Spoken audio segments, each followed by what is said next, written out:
நீங்களே இன்னும் எல்லா ஆசைகளையும் கட்டுப்படுத்தவில்லையே என்று துணிச்சலாக கேட்டார் நிருபர். சுவாமிஜியின் பரந்த முகத்தில் ஒரு குழந்தையின் புன்னகை படர்ந்தது. கேட்டவரை விட துணிச்சலாக, இல்லை மேடம், என்னை பார்த்தால் ஆசைகளை வென்றவன் போலவா தெரிகிறது என்று பதில் சொன்னார் அவர். அவரது முகத்தில் தவழ்ந்த புன்னகை மறையவில்லை. நிருபர் கேட்டார், இந்து மத தலைவர்கள் திருமணம் செய்து கொள்வார்களா? சுவாமிஜி கூறினார், அது அவரவர் விருப்பத்தை பொறுத்தது. ஒரு பெண்ணிற்கு அடிமையாக இருக்க வேண்டும் என்று நினைப்பவன் திருமணம் செய்து கொள்வான். பெண்ணிற்கு அடிமையாக இருக்க விரும்பாதவன் திருமணம் செய்து கொள்ள மாட்டான். நிருபர் கேட்டார், அப்படி எல்லோரும் திருமணம் செய்து கொள்ளாமல் இருந்தால் ஜனத்தொகை என்னாவது? சுவாமிஜியின் கண்கள் மென்னின. அவர் கூறினார், பிறந்ததில் உங்களுக்கு அவ்வளவு மகிழ்ச்சியா? பசியும் நோயும் அறியாமையும் நிறைந்த இந்த உலகத்துடன் போராடுவதை விட உயர்ந்ததாக எதுவும் உங்களுக்கு தெரியவில்லையா? பிறக்காமல் இருப்பதால் உங்கள் தனித்துவத்தை நீங்கள் இழந்து போவது போல் தோன்றலாம். ஆனால் அதற்காக பயப்படாதீர்கள். ஏனெனில் அதில் லாபம் ஒன்று இருக்கிறது. இப்போதுள்ள இந்த துயரமான பசியும் நோயும் அறியாமையும் நிறைந்த இந்த நிலைமை அகன்று விடுகிறது. எனவே நாம் இல்லாமல் போவது நல்லதுதானே? குழந்தை அழுது கொண்டே இந்த உலகத்திற்கு வருகிறது. வருகின்ற அவன் அழலாம். ஆனால் உலகை விட்டு செல்வதற்காக நாம் ஏன் அழ வேண்டும்? ஒருவன் இறந்துவிட்டான் என்பதை கீழே நாட்டிலும் மேலை நாட்டிலும் சொல்கின்ற விதத்தை நீங்கள் கவனித்திருக்கிறீர்களா? அவன் உடம்பை விட்டுவிட்டான் என்று நாங்கள் சொல்கிறோம். அவன் உயிரை விட்டுவிட்டான் என்று நீங்கள் சொல்கிறீர்கள். அது எப்படி முடியும்? இறந்த உடம்பு உயிரை வெளியில் போக அனுமதித்ததா என்ன? என்ன வினோதமான சிந்தனை! நிருபர் கேட்டார், ஆனால் சுவாமி, மொத்தத்தில் பார்த்தால் வெறுமனே வாழ்வதை விட சாவதே மேல் என்று நீங்கள் சொல்வது போல் அல்லவா தோன்றுகிறது? சுவாமிஜி கூறினார், ஸ்வாஹா ஸ்வாஹா, நீங்கள் அப்படியே வைத்து கொள்ளலாம். இப்படி இன்னும் ஓரிரு கேள்விகளை கேட்ட பிறகு நிருபர், ரயிலுக்கு நேரமாகிவிட்டது, நான் கிளம்ப வேண்டும் என்று கூறியபடி புறப்பட்டார். அதற்கு சுவாமிஜி, அமெரிக்கர்கள் என்றாலே இப்படித்தான். இந்த பஸ்ஸுக்காக அல்லது அந்த ரயிலுக்காக எப்போதும் பறந்து கொண்டே இருப்பீர்கள். இதை விட்டால் அடுத்த ரயில் கிடையாதா என்ன என்று கேட்டார். நேரம் என்பது பற்றி இந்தியர்களும் மேலை நாட்டினரும் கொண்டுள்ள கருத்தை பற்றியெல்லாம் நான் சுவாமிக்கு விளக்க முயற்சிக்கவில்லை. இந்தியாவில் எல்லாவற்றிற்கும் போதுமான நேரம் இருப்பது போல் தோன்றுகிறது. மூச்சு விட, சிந்திக்க, வாழ எல்லாவற்றிற்கும் போதிய நேரம் இருக்கிறது. ஆனால் மேலை நாட்டில் அப்படி இல்லை. நாம் காலத்தில் வாழ்கிறோம், அவர்கள் காலத்தை கடந்து வாழ்கிறார்கள் என்று தமது பேட்டியை நிறைவு செய்தார் அந்த நிருபர்.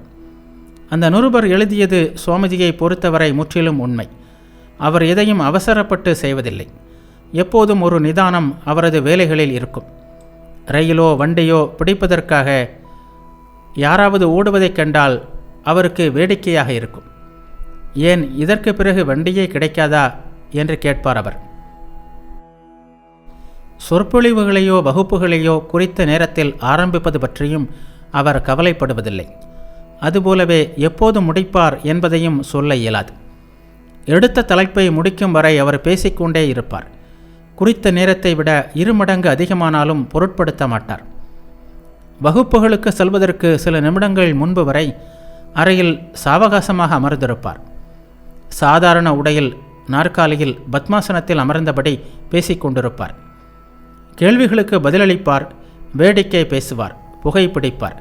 கிளம்புவதற்கு ஓரிரு நிமிடங்கள் இருக்கும்போது எழுந்து தமது அறைக்கு செல்வார். காவி உடை அணிந்து கொள்வார்.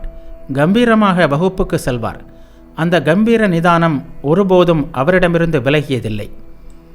எந்த சொற்பொழிவிற்கும் சுவாமிஜி பொதுவாக தாமதமாகவே போவார்.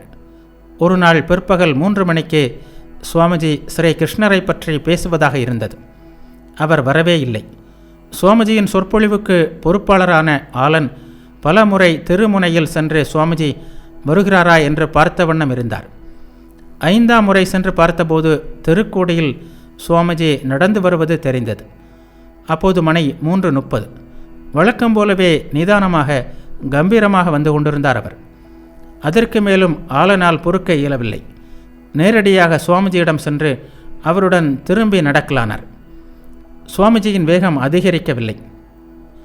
கடைசியில் ஆலன், சுவாமிஜி, எல்லோரும் காத்திருக்கிறார்கள், ஏற்கனவே தாமதமாகிவிட்டது என்று சொல்லிவிட்டார். அதற்கு சுவாமிஜி, ஆலன், நான் ஒருபோதும் தாமதமாவதில்லை. உலகின் நேரம் முழுவதும் என்னிடம் உள்ளது, காலமே என் கையில் உள்ளது என்றார். இதை பார்வையாளர்கள் புரிந்து கொள்ள மாட்டார்களே என்றார் ஆலன். ஆனால் சுவாமிஜி எந்த மாற்றமும் இல்லாமல் அப்படியே மெல்ல மெல்ல நடந்து கொண்டிருந்தார். விஷயங்கள் அங்கும் முடியவில்லை. வழியில் செருப்பு பாலிஷ் செய்யும் இடம் ஒன்று இருந்தது. பாலிஷ் செய்பவன் வேலையில்லாமல் இருப்பதைக் கண்ட சுவாமிஜி நேராக கடைக்குள் சென்றார். செருப்பை பாலிஷ் செய்யுமாறு கேட்டுக்கொண்டார். அவசரத்தை அறிவிப்பதற்காக ஏதேதோ சைகைகள் செய்து பார்த்தார் ஆலன். ஆனால் சுவாமிஜி எதையும் பொருட்படுத்தவில்லை. கடைசியில் ஒரு வழியாக மேடையை அடைந்தார். காலம் என் கையில் என்று சுவாமிஜி கூறியதை உணர்ந்து கொள்கின்ற வாய்ப்பு ஆலனுக்கு அப்போதே கிடைத்தது. சுவாமிஜி மேடையில் நின்றார். ஆலன் அருகில் சென்று நின்றபடி சுவாமிஜியை அறிமுகம் செய்ய ஆரம்பித்தார். பிறகு நடைபெற்றதை ஆலன் கூறினார். சுவாமிஜியை அறிமுகம் செய்ய தொடங்கிவிட்டு அவரை பார்த்தேன். கண நேரத்தில் ஓர் அற்புத அனுபவத்தை பெற்றேன். திடீரென்று சுவாமிஜி எல்லையற்று வளர்ந்த ஒரு பெரிய உருவம் போலவும் நான் ஆப்பிரிக்க குள்ளன் போலவும் எனக்கு தோன்றியது. இவரை நான் அறிமுகம் செய்வதா என்று எனக்குள் தோன்றியது. அதன் பிறகு ஒருபோதும் நான் அவரது அருகில் நின்று அறிமுகம் செய்வதில்லை. மேடையின் கீழ் நின்றுதான் அறிமுகம் செய்வேன். அன்று அவர் பேச வேண்டிய தலைப்பு ஸ்ரீகிருஷ்ணர். ஆனால் அவர் பேசியது முகமது நபி. இதை மேடையில்தான் அவர் முடிவு செய்தார். ஆனால் நபிகளை பற்றி அவர் கூறிய கருத்துக்களிலோ வரலாற்று கணக்கீட்டிலோ எந்த தகவல்களிலோ ஒரு சிறு தவறு கூட இல்லை என்று வியந்து கூறுகிறார் ஆலன். சொற்பொழிவு முடிந்து சுவாமிஜி வந்ததும் ஆலன் அவரிடம், சுவாமிஜி, உங்கள் நினைவாற்றல் அபாரமானது என்று கூறினேன். அதற்கு சுவாமிஜி கூறினார், இல்லை ஆலன், என் நாட்டை எடுத்துக்கொண்டால் அங்குள்ள பலருடன் ஒப்பிடும்போது என் நினைவாற்றல் ஒன்றுமே இல்லை. மெக்காலே எழுதிய இங்கிலாந்தின் வரலாறு உங்களுக்கு தெரியுமே. அதை மனப்பாடம் செய்து வார்த்தை பிசகாமல் ஒப்பிக்க நான் 3 முறை அதை படிக்க வேண்டியிருந்தது. என் தாயோ எந்த நூலானாலும் ஒரு முறை படித்துவிட்டே அப்படியே ஒப்பிக்கும் திறமை பெற்றிருந்தார் என்று ஏதோ சாதாரண விஷயத்தை சொல்வது போல் கூறினார். திகைப்பினாலும் வியப்பினாலும் எனக்கு நாவே எழவில்லை. அப்படியே மௌனமாக நின்றேன். கடவுளே, சுவாமிஜி கூறிய வரலாற்று நூலை படித்து அப்படியே ஒப்பிக்க வேண்டுமானால் நாங்கள் எத்தனை முறை அதை படிக்க வேண்டியிருக்கும் என்ற எண்ணம் எனக்குள் எழுந்தது என்று எழுதுகிறார் ஆலன். தாம் படித்த நூல்களை வார்த்தை பிசகாமல் ஒப்பிப்பது என்பது ஒரு புறம் இருக்க, அவர் படித்த நூல்களும் 1-2 அல்ல. எந்த தலைப்பிலும் எந்த நேரத்திலும் பேசுவதற்கு தயாராக இருக்கின்ற அளவிற்கு எண்ணற்ற நூல்களை கற்றவர். ஒருமுறை எக்ஸாமினர் பத்திரிகைக்கு அவர் பேட்டி அளித்தபோது பண்டைய ரஷ்ய வரலாறு, நாடோடி இனமான தார்த்தர்கள், ஸ்பெயினின் மூர் வம்சத்தினரின் ஆட்சி போன்ற விஷயங்களை தொடர்ந்து பேசிக்கொண்டே இருந்தார். எங்கும் எந்த தடங்களோ தயக்கமோ இல்லாமல் ஆண்டு தேதி போன்றவற்றை கூட சிறிதும் பிசகின்றே அவர் கூறினார். ஆனால் சுவாமிஜி கூறியவற்றில் அறிவு மூலம் அவர் பெற்ற கருவூலம் இருந்தது மட்டுமல்ல, அதை கடந்த ஒன்றும் இருந்தது. அந்த ஏதோ ஒன்று உணர்வு கடந்த ஏதோ தளங்களிலிருந்து அவருக்கு வருகிறது என்பதை மட்டும் புரிந்து கொள்ள முடிந்தது. அறிவு எங்கிருந்து பிறக்கிறதோ, அறிவின் இருப்பிடம் எதுவோ அந்த இடத்தின் வாசல்கள் அவருக்காக திறந்தது போல் தோன்றியது. அந்த இடம் சுவாமிஜியை பொறுத்தவரை தேவியின் திருவடிகள். நான் தேவியை நம்புகிறேன். எனக்கு முற்றிலும் தெரியாத ஒரு தலைப்பில் பேச வேண்டுமானாலும் நான் அவளது தைரியத்தில் மேடை ஏறுகிறேன். ஏனெனில் எனது நாவில் அவள் சொற்களை நடமிட செய்வாள் என்பது எனக்கு தெரியும் என்பார் அவர். சுவாமிஜியின் சொற்பொழிவுகளை பொது இடங்களில் கேட்ட பலரும் அவரிடம் தனியாக கற்றுக்கொள்ளவும் அறிவுரை பெறவும் விரும்பினர். அதற்காக வகுப்பு சொற்பொழிவுகளையும் ஆரம்பித்தார் சுவாமிஜி. இவை பொதுவாக காலையில் 10 அல்லது 10:30 மணி அளவில் நடைபெற்றன. 1 முதல் 2:30 மணி நேரம் இவை நடைபெற்றது. 30 அல்லது 40 பேர் இந்த வகுப்புகளில் கலந்து கொண்டார்கள். பொதுவாக இந்த வகுப்புகள் சுவாமிஜி தங்கிய வீட்டிலேயே நடைபெற்றன. எல்லோருக்கும் போதுமான நாற்காலிகளோ மற்ற வசதிகளோ இருப்பதில்லை.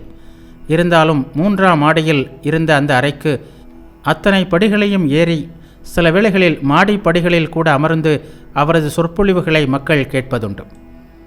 பொதுவாக சுவாமிஜி கட்டிலிலோ சோபாவிலோ பத்மாசனத்தில் அமர்ந்தபடி பேசுவார். அவரை பார்த்து பலரும் அதுபோல் அமர முயற்சி செய்வார்கள். அவர்களின் முயற்சிகளையும் தோல்விகளையும் கண்டு சிரித்தபடியே, சுவாமிஜி, உங்கள் கால்கள் அதற்கான பயிற்சி பெறவில்லை. இந்தியாவில் குழந்தை பருவத்திலிருந்தே எங்களுக்கு இதற்கான பயிற்சி அளிக்கப்படுகிறது என்பார். பிறகு தரையில் அமர முடியாத சிலரை அழைத்து தம் அருகிலேயே அமர்த்தி கொள்ளவும் செய்வார். எப்படி அமர்ந்துள்ளோம் என்பதை பற்றி கவலைப்படாதீர்கள். வசதியாக அமர வேண்டும், உடம்பு நேராக இருக்க வேண்டும், அவ்வளவுதான். அதே வேளையில் உடம்பு ஒளிர்வதாக, முற்றிலும் ஒளிமிக்கதாக திகழ்வதாக நினைத்து கொள்ளுங்கள் என்று கூறிவிட்டு சொற்பொழிவை ஆரம்பிப்பார். 15 முதல் 20 நிமிடம் ஆரம்பத்திலோ கடைசியிலோ அனைவரையும் தியானம் செய்யுமாறு கூறிவிட்டு தாமும் தியானத்தில் அமர்வார்.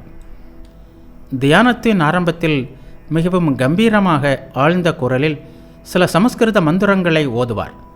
அமர்ந்திருப்பவர் மனதில் ஏதோ நாளங்களை எல்லாம் அந்த குரல் சூண்டிவிடும். ஏனெனில் முறையான ஏற்ற இறக்கங்களுடன் ஓதப்படுகின்ற சமஸ்கிருத மந்திரங்கள் இதய நாளங்களை சூண்டிவிடுகின்ற ஆற்றல் பெற்றவை என்பார் சுவாமிஜி. அதன் பிறகு நிகழ்வதோ சுவாமிஜியின் சந்நிதியில் ஓர் அற்புத அனுபவம். இந்த அனுபவம் ஒருவேளை ஓரிருவரை தவிர அனைவருக்கும் வாய்த்தது. அவரது சந்நிதியில் அமர்பவர்கள் அந்த தியான அனுபவத்தை பெறாமல் இருக்க முடியுமா? அந்த வேளையில் நான் என் மனத்தை ஓர் ஆனந்த நிலைக்கு உயர்த்துகிறேன். அதன் பிறகு அதே நிலையை உங்கள் மனதிலும் உருவாக்க முயற்சி செய்கிறேன் என்று அந்த தியான வகுப்புகளை பற்றி சுவாமிஜி கூறுவார். சுவாமிஜி இந்த நாட்களில் ராஜயோகம் பற்றியே அதிகம் வகுப்பு சொற்பொழிவுகளில் பேசினார். அதன் செயல்முறை பகுதி அவ்வளவு எளிதல்ல என்பது மாணவர்களுக்கும் புரிந்திருக்கும். ஆனால் தியான சித்தராகிய சுவாமிஜியின் அருகில் அமர்வதும் அந்த தியான அனுபவத்தை பெறுவதும் ஒரு மாபெரும் பேர் அல்லவா? ஆனாலும் தியானம் ஒரு வழி மட்டுமே என்பதை சுவாமிஜி மாணவர்களிடம் மிகவும் வலியுறுத்தி கூறுவார். தியான அனுபவத்தை பெறுவது லட்சியம் அல்ல, அதன் மூலம் இறைவனை நாடுவதே லட்சியம் என்பதை தெளிவுபடுத்துவார். அவர் கூறுவார், நாம் எதற்காக தியானம் செய்வதற்கு கற்றுக்கொள்கிறோம்? இறைவனை நினைப்பதற்காக. இறைவன் என்ற லட்சியத்திற்கு நம்மை அழைத்து செல்வதற்கான ஒரு வழி மட்டுமே ராஜயோகம். ராஜயோகத்தின் ரிஷியான பதஞ்சலி மாமுனிவர் இந்த கருத்தை எடுத்து கூறுவதற்கான வாய்ப்பு ஒன்றை கூட நழுவ விடவில்லை. நீங்கள் இப்போது இளம் வயதினர், இதுதான் தருணம். வயதான பிறகு கடவுளை நினைக்கலாம் என்று கருதாதீர்கள். வயதாகும்போது அவரை நினைக்க முடியாது. இறைவனை நினைப்பதற்கான ஆற்றல் இளம் வயதில்தான் ஏற்படுகிறது.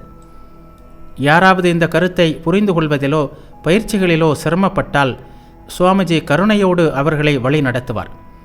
கொஞ்சம் பொறுமையாக இருங்கள். இந்த பாதையில் வெற்றி பெற வேண்டுமானால் மிகுந்த பொறுமை அவசியம். இன்னும் அவர்களிடம் சந்தேகம் எழுமானால் நான் உங்களுடன் இருக்கிறேன், என்னிடம் சிறிது நம்பிக்கை வையுங்கள் என்று அபயம் அளிப்பார். அவர்களுக்கும் தியான அனுபவத்தை வழங்குவார்.